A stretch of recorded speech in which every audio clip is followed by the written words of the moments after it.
Hey, you still seated? Good. You're gonna want to be sitting down for this next bit because it's gonna blow you away.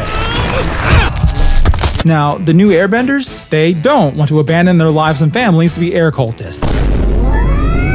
Tenzin in absolute shock upon hearing this. You must come with us to the Northern Air Temple. Absolutely not. Of course you can come. Your wife will understand. Wait, what? Yeah, lady, I don't know. I always thought of Tenzin as one of the more reasonable characters. I have tried my very best to get through to you by being gentle and patient. I have a family and a farm. You want to die for your wife? Fine! That arrow ink must be seeping into his brain.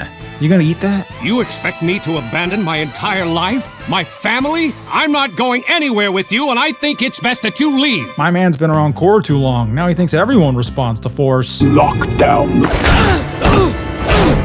After many failures by Tenzin, Kuro tries inducting airbenders her way. Conscription. Not interested. We are gonna be interested. They did this all backward. This scene should have been the first recruitment, where Korra is Korra, but then wise, patient Tenzin wafts in behind her on the wind and is all, "No, Korra, we can't force people." No, we can't coerce people. They must come freely. I'm sorry. Then you have the string of subsequent failures. Then you have the frustrated and upset Tenzin. Your wife will understand. Wait, what? No. I will fuck you. They finally find one willing participant, Kai, an orphan, a liar, and a thief. No wonder he's the first one. First time for everything, right? Do you really want our first new member of the Air Nation to be a liar and a thief? Now Tenzin, beg heirs can't be choosers. I may have gone too far. Kai is an alright character, with the classic arc of becoming a gooder person and all that jazz. Sure wish they'd given that one to someone else. Unfortunately, it's hella truncated, as there are just so many characters in this book and not a ton of room to develop them. That's why they got a massive airship to shove them all into instead of a flying bison. And within minutes, they throw the kid in there too. Meanwhile, it happens that a not very nice dude named Zahir used his new airbending to escape prison, because he was near immediately incredibly adept with said airbending. Great, more bending for 3-year-olds. Yeah, I'm of the opinion that being able to skip years or even months of training to be this good at bending is 100% bullshit. That said, there is an excuse one can make here. From the outset, we're shown Zahir as a devout air nomad LARPer. Ever read the poetry of the great airbending guru Lahima? What? So it ain't impossible that, confined, all alone for years on end, he'd have nothing better to do than to meditate and rehearse the foundation of air nomadism, airbending. Then once harmonic convergence so fortuitously blessed him with the gift, well, he was set. Are we ever shown him practicing airbending? No. Can it be reasonably inferred that he would? It's not the hugest leap. Should he be making the hugest leap off a mountain like it's the most natural thing in the world to him? Fuck no, are you kidding me? But I'll let it slide for now. Zahir continues to break out his old terrorist buddies from their own isolated and highly specialized prisons. First we have Ghazan, a lava bender. But really lava bending? Earthbenders get to use heat like firebenders? What gives? It's not the first time we've seen it. Roku and Kyoshi used lava bending, though I always assumed they were using a mixture of earth and firebending personally.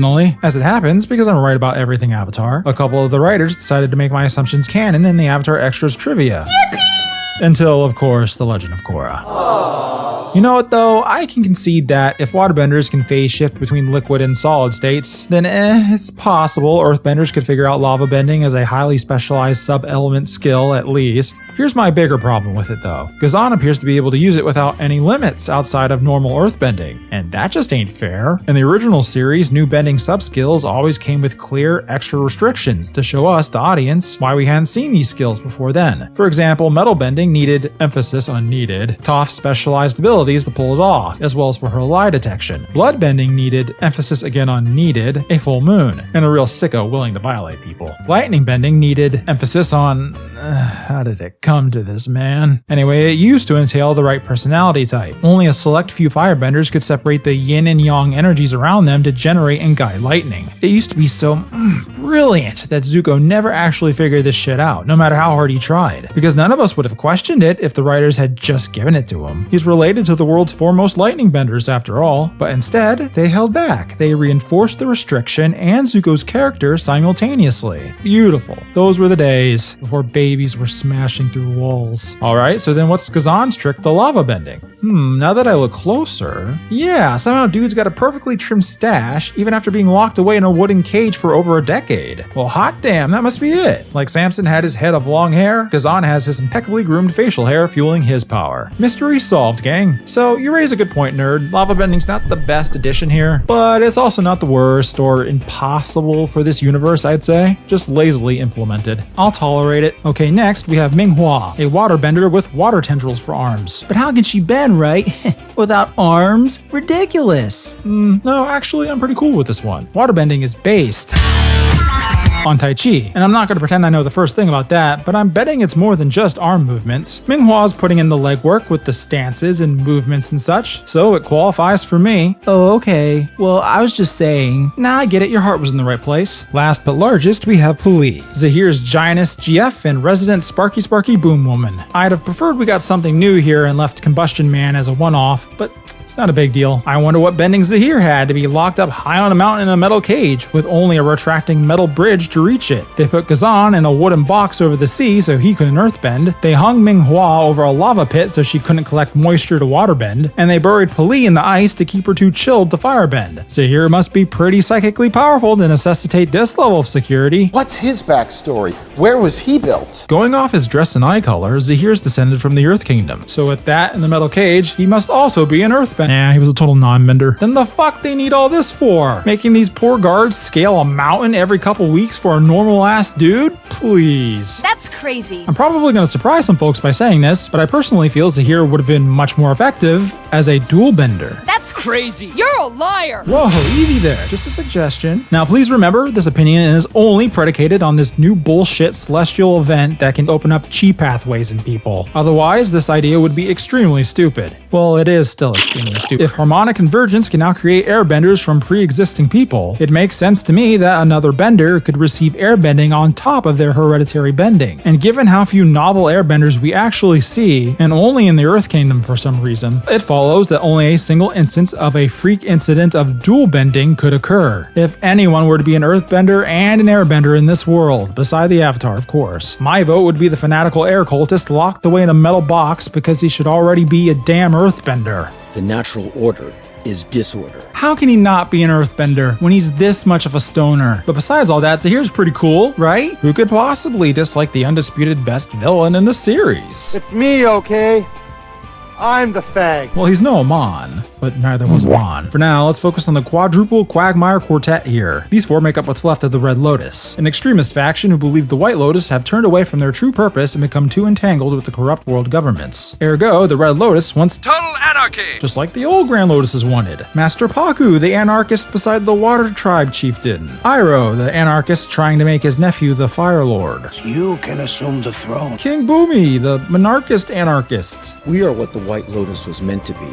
Sure, but as with most core villains, there's the stated mission of the Red Lotus, but there's also something more lurking underneath the hood that's pretty fucking dumb. Like, not Vaatu destroying the world level dumb, but surprisingly close. You and my uncle plan to use me to open the portals and release Vaatu? Yes. Well, that sounds really shallow and stupid. Best core villain, guys. Definitely not another chaos-obsessed retard with his blind wooden followers with less personality than Eska and Desna.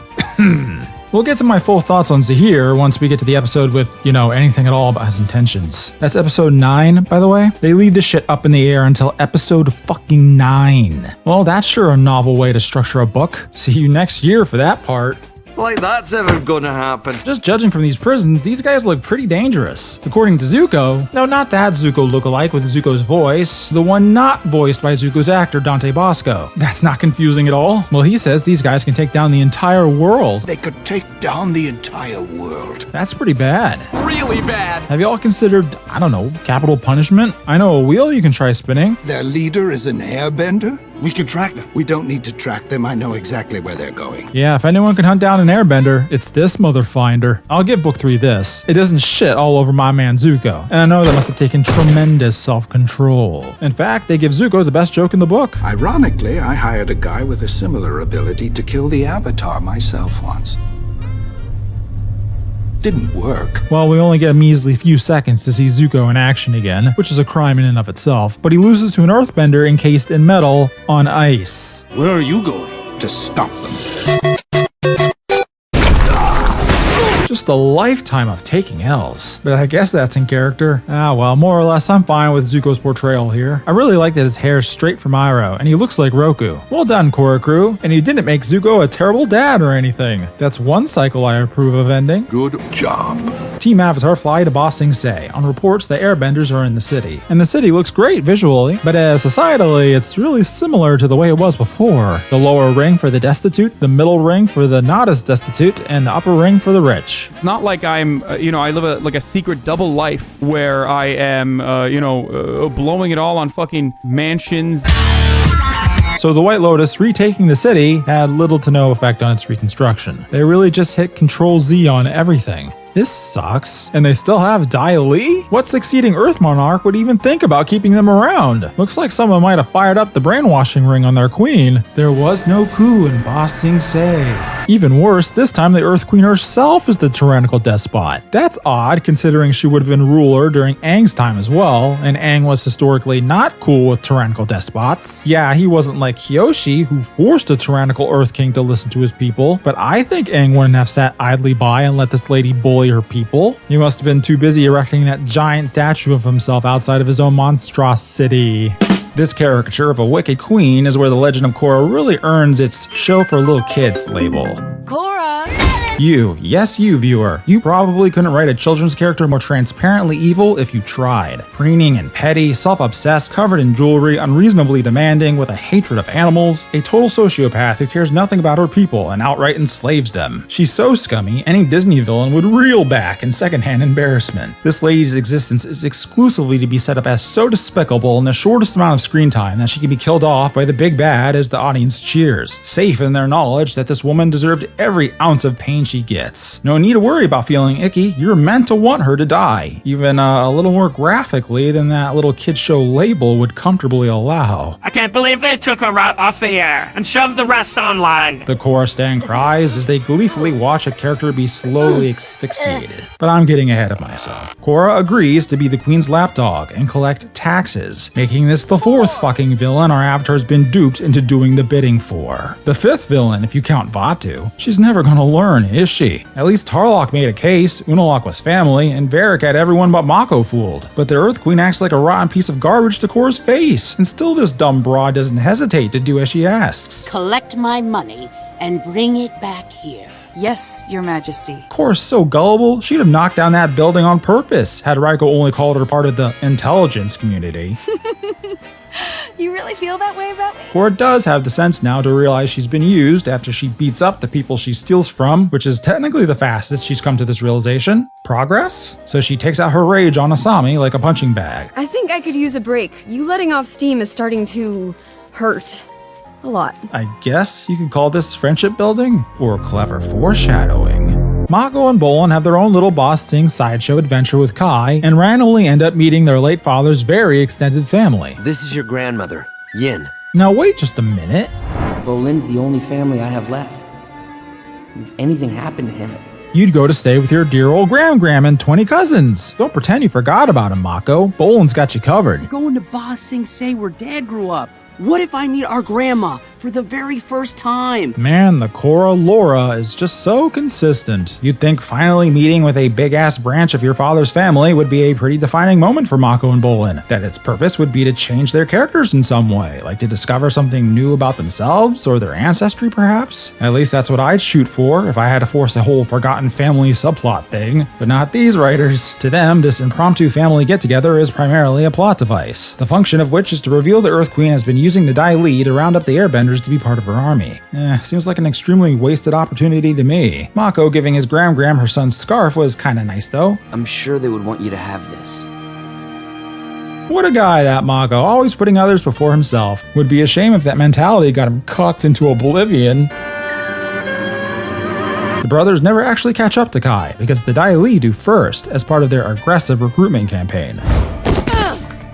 Welcome to Her Majesty's army. Alright fellas, what exactly is the plan to train up all these guys in airbending without an airbending master? Oh, there is no plan? Excellent. This is the new age of bending. Just punch and go.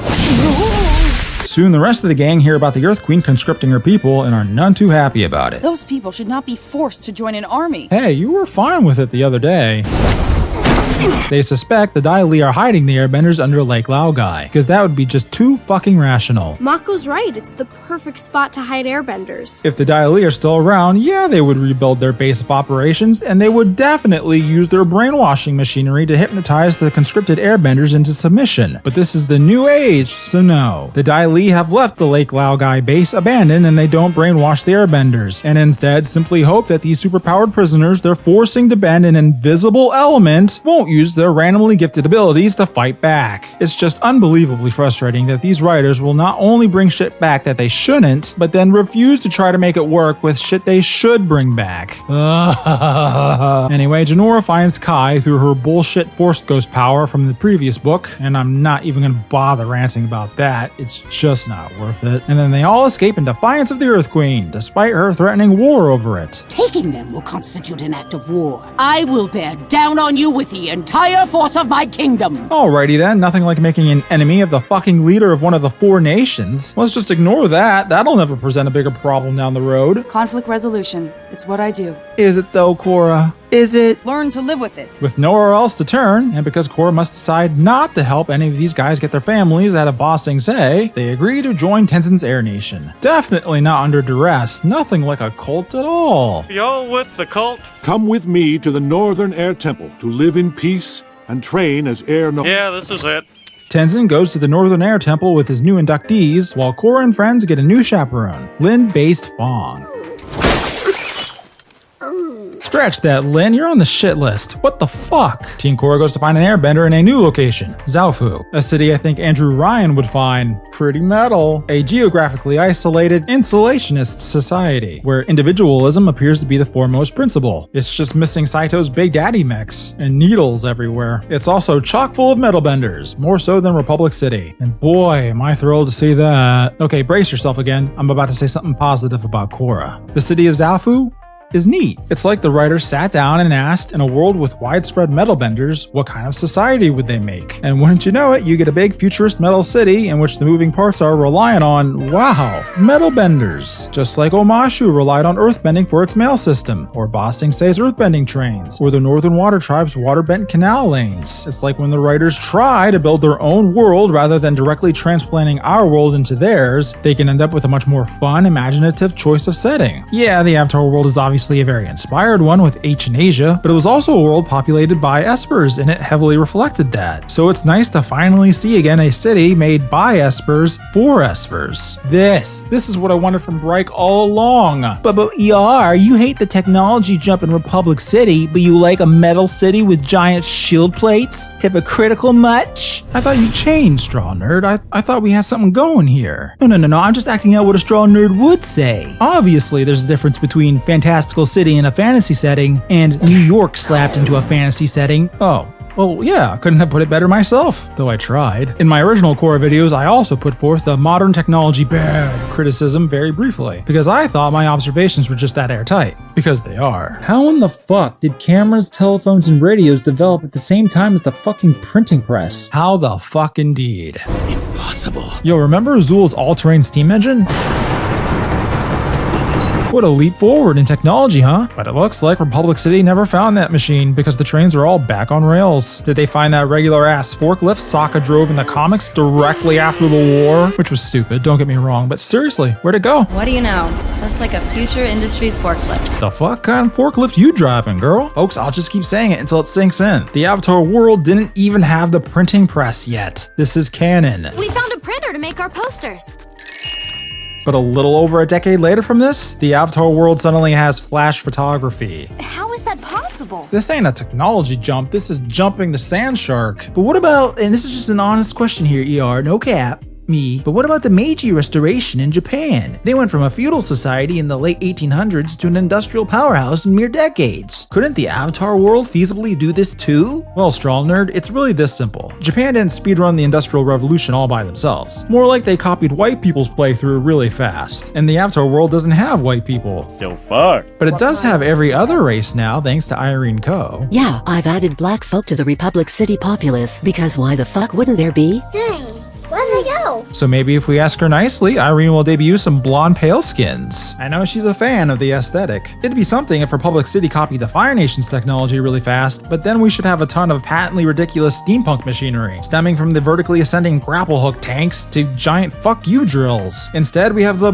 Model T and the telephone. Wow, truly amazing. And the radio. Don't get me started on the radio. Shoving it into this universe broke so much. Half the time the writers hope you forget that they exist. Book 3 may contain the worst cases of radio-specific amnesia of them all. Super anarchists escape and want Whorra? Oh, don't call ahead, Lynn. Just fly to Ba Sing Se to announce it in person a day late. The brothers trapped in the lower ring and need to contact Whorra? Maybe everyone out here is too poor for radio communication, but we'll never know because Mako and Bolin never even consider radioing for help. Hey, Lord Zuko, maybe while you're calling up everyone else about the terrorists, notify the new chiefs of the Northern Water Tribe and send word to Lin Beifong in Republic City. You can give the Earth Queen a heads up too, since she's one of the world's most powerful figures. Or don't. Let's have it be a total surprise. Sweet, conveniently, now we have a plot line for Book 4. There's a particularly goofy scene in Episode 7 where Pema and Kaya pop up without warning to the Northern Air Temple, surprising Tenzin with the news they were attacked by Zahir. You know, extremely alarming stuff for old Puff Daddy. What?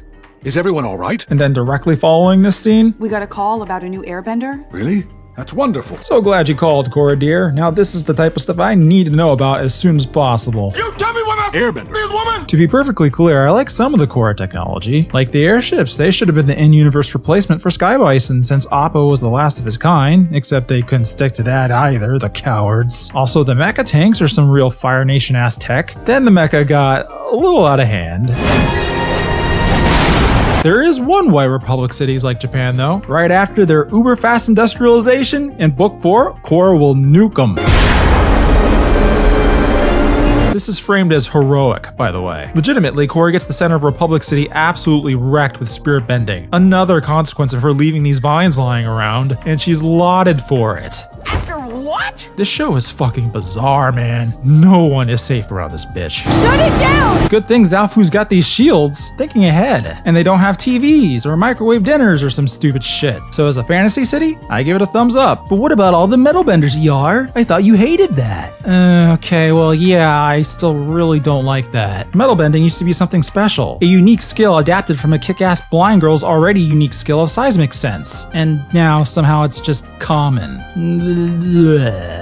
At least they try to throw me a bone on that. I mean, only like one earthbender in 100 can metal bend. Like hell, metal bending is a 99th percentile skill. They're fucking everywhere. They also imply it's very heritable. Zaofu was founded by this lady, Su Yin, and among her 5 children, damn, forget metal bender, lady's a fetal bender. 5 kids, what a nightmare. No, my children are a blessing. Of her 5 kids, 3 are earthbenders, and of those 3, all of them can metal bend. Those are some well-ironed genes. But seriously, this might also be explained by their ancestry, because Su Yin is Lin's sister. I'm Lin's sister. They're your cousins! My brother San's kids! I have a family and a farm. I'm Amon's brother. A lot of previously non-existent benders and family members just showing up out of the blue in this book, huh? Well, half family this time. Su Yin is Lin's half-sister. Neither of us knew our fathers. Toph, you ho! And according to Lin and Suyin, a pretty terrible mother too. Because in the new age, all rambunctious, fun-loving kids grow up to be neglectful dirtbag parents. I know I wasn't a great mother. What? No. Sadly, Toph's parenting, or lack thereof, led to a rift between these sisters for 30 years. In her youth, Suyin drove a getaway car for some criminals, Toph, the police chief, covered it up, and Lin's still pissy about it. Also, probably for this. Makes you wonder how these guys ain't constantly slicing off people's limbs. Okay, so Toph grows up to be a cop. I can kind of see her gravitating toward a career of protecting and or abusing people. But this whole family drama subplot, it's a complete fumble for me, dog. I simply cannot suspend my disbelief for a scenario in which Toph covers for her daughter to save her own reputation as a police chief. I'm the chief of police. I can't have a daughter in jail. Since when did Toph care about what people thought of her? I'm not looking for anyone's approval. And then she just sends Suyin away. Where am I supposed to go? You'll go stay with your grandparents. Yeah, in the comics, Toph managed to reunite and make up with her parents, so good for her. Not doing that with her own kids though, fuck that. 30 years of pent-up traumas? Way to go, gals! Let's shoot for 40! We all get what Bryke and the writers were going for here. Oh, look how flawed and nuanced your beloved character turned out to be. I just don't think they realized they zipped right past flawed and straight into outright character assassination. Now, I can sort of buy Toph overcorrecting with a somewhat cavalier parenting style after being smothered by her own folks. That's fine. But there's a yawning gulf of difference between that and, well, total indifference. Again, Toph became Republic City's police chief. Presumably, the writers intend for you to believe she chose this career because she has a strong propensity to uphold justice. If you say so. Yeah, let's break some rules! Yet she lets her daughter fall in with a criminal gang when Suyin wasn't even hiding it. She was acting out for her mother's attention. We both ended up fighting for Mom's attention. Lynn followed in her footsteps, and I was more of a rebel. And you gotta keep in mind, Toph's not a normal woman. Girl's got more than eyes in the back of her head. She can see all the goings-on around her and through all lies and insincerity. To be blind to her daughter's extracurricular activities, especially with Lynn loudly denouncing them, is more than a little negligent. It would have to make Toph either utterly uncaring or just plain stupid. Not my Toph. I'm beginning to wonder who's really the blind one around here. This was my Toph. And about your nephew? Maybe you should tell him that you need him, too. Ow!